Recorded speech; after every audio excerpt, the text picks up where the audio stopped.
How have you seen grief evolve for me over the past year?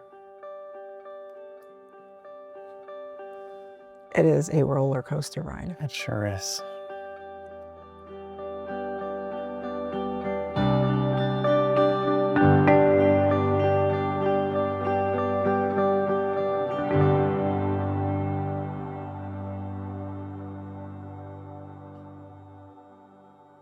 What do you feel has changed for us since last being on the and?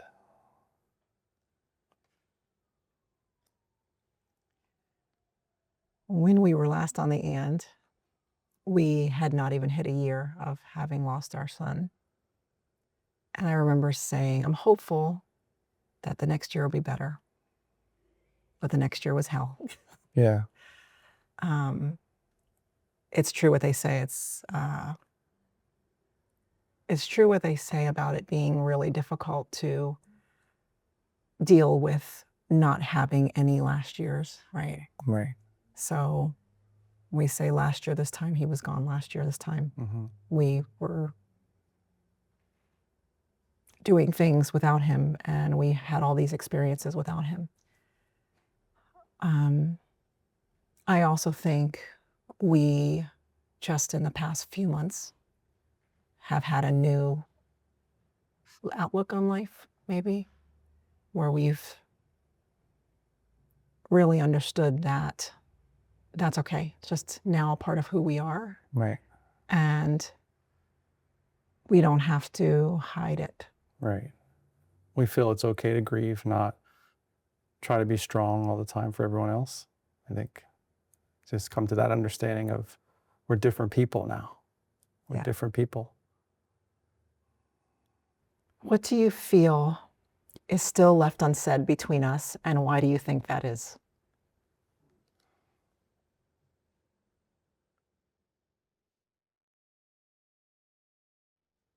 I think what's left unsaid is there's a little bit of an underlying with our son, and it's like, did we do enough? And did you feel supported in that? Like all the things that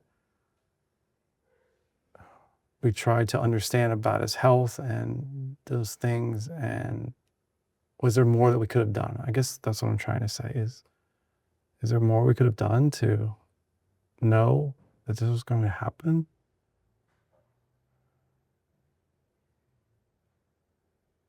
Is there? I don't feel that way at all. No. I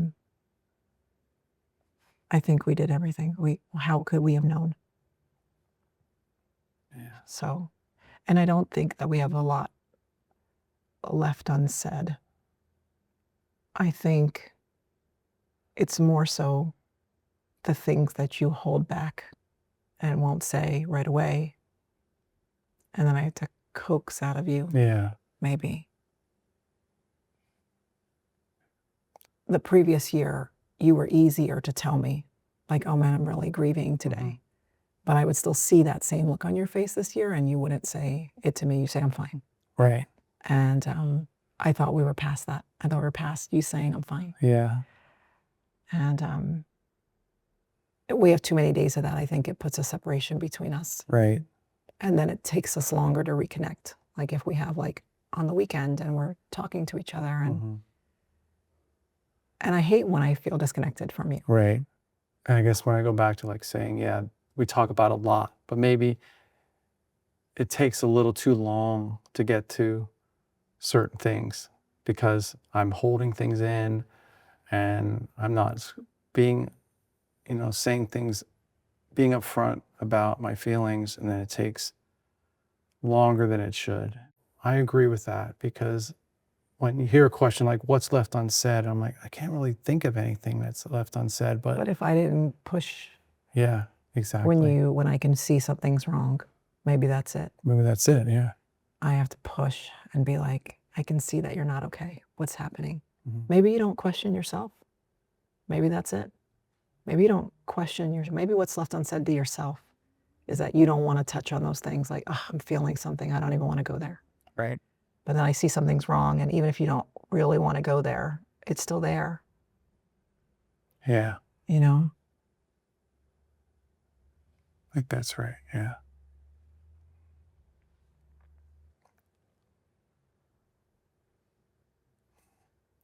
How have you seen grief evolve for me over the past year? It is a roller coaster ride. It sure is.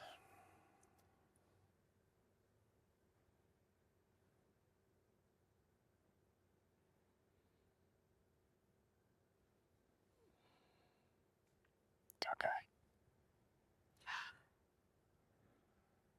I thought we had our lowest moments year 1, but we had our lowest moments year 2. Yeah. And I thought, you know, when we talked before, doing the and before, and you started to talk about the knock at the door, I immediately diverted and talked about our girls. And you know why I did that? Because that memory of that knock at the door was so traumatizing for us, right?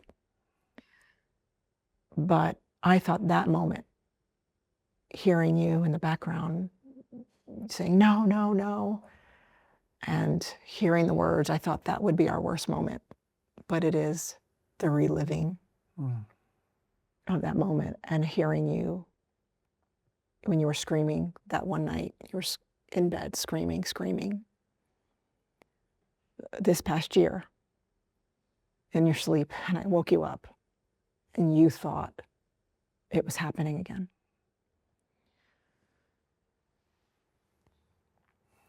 Oh my hand.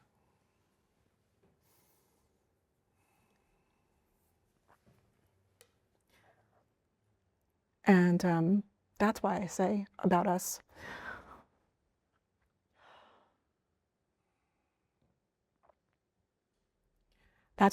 staying connected. Because I know that we had too many of those days where you're like, I'm fine. And then in your sleep, you thought you were getting the knock on the door again.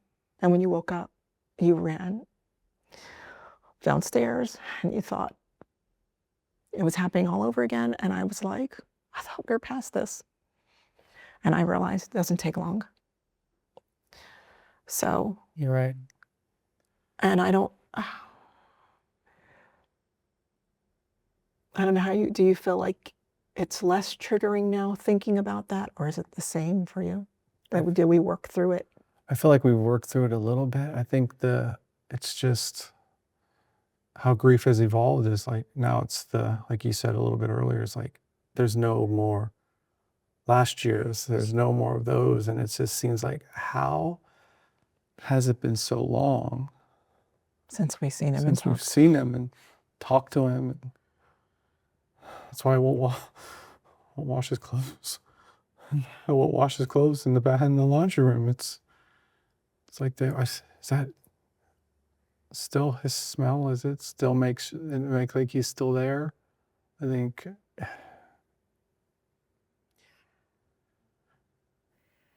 I don't know. I think. Does grief evolve, or does it just change and reshape the way it is? I think we're different. Yeah. Because we were really broken year 1. Yeah. Now at least we have an understanding of why we're doing the things that we're doing a little bit more, and it's not so raw. But I do think being able to talk about the stuff that happened when you woke up and screaming in the middle of the night, and that's not the first time you woke up screaming in the middle of the night, but talking about that and then hitting it head on, being like, what do we need to deal with head on? That's it. And we had to walk through that moment and talk about it. Right.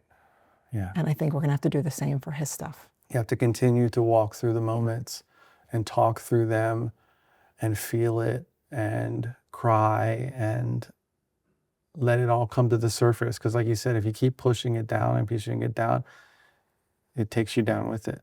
And it's like harder and harder to come back out and really be like, okay, I just don't want to deal with it, you know? So maybe the evolution continues, and maybe this new evolution is you do his laundry and I move his mattress out of our room. Maybe that's it.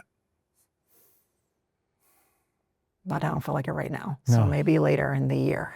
Not we can. today. Yeah. Does it me or you? I think it's you.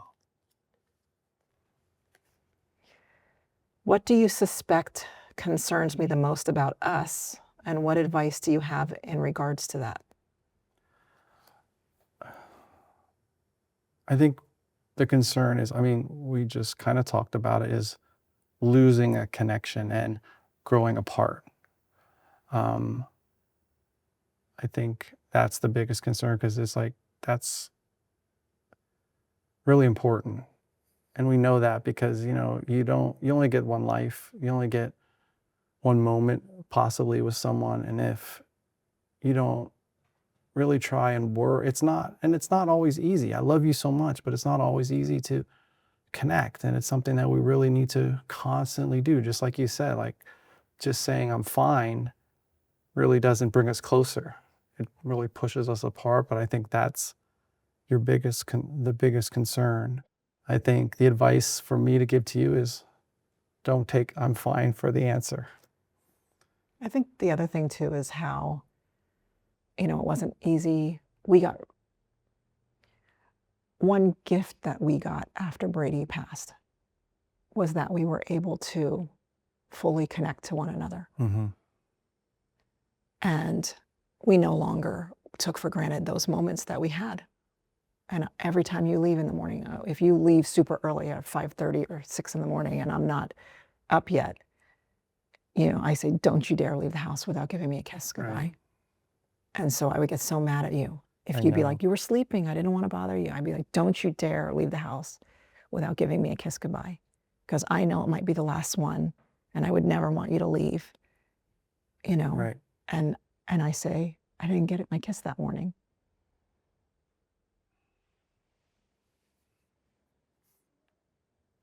I'm glad you do that. What do you admire most about me that I may not realize?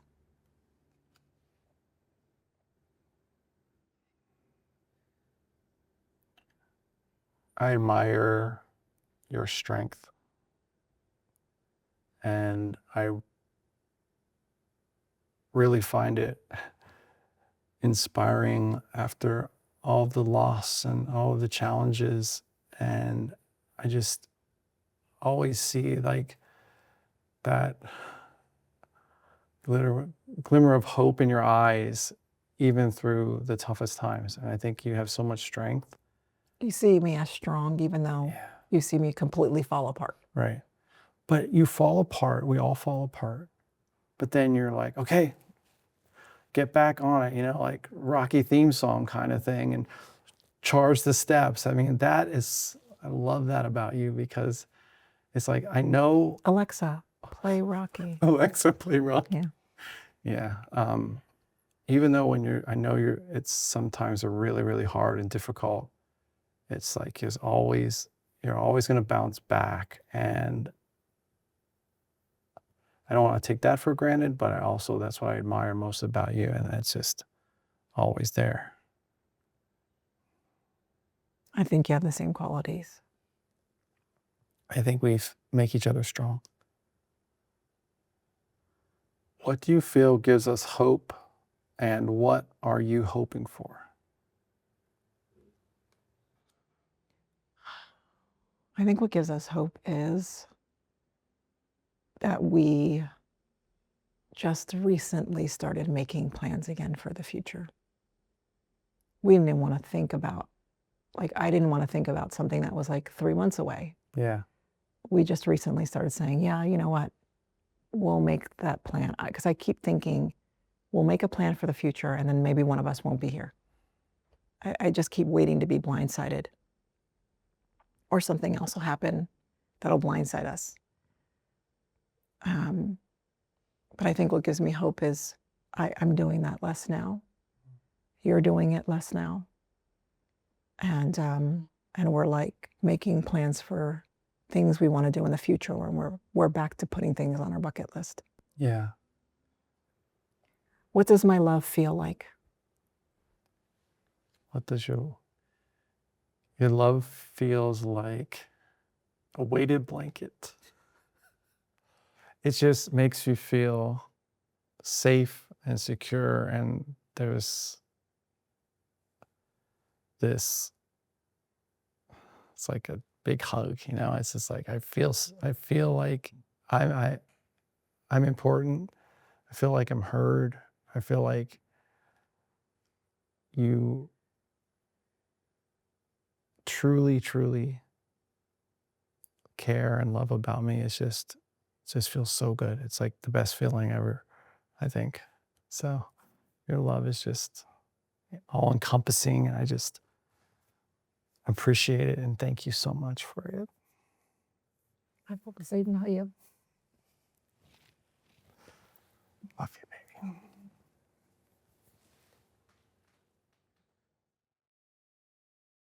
If you enjoyed that conversation in the end, visit theskindeep.com/shop, where you'll find more of our products to create the space to explore the relationships that are most important to you.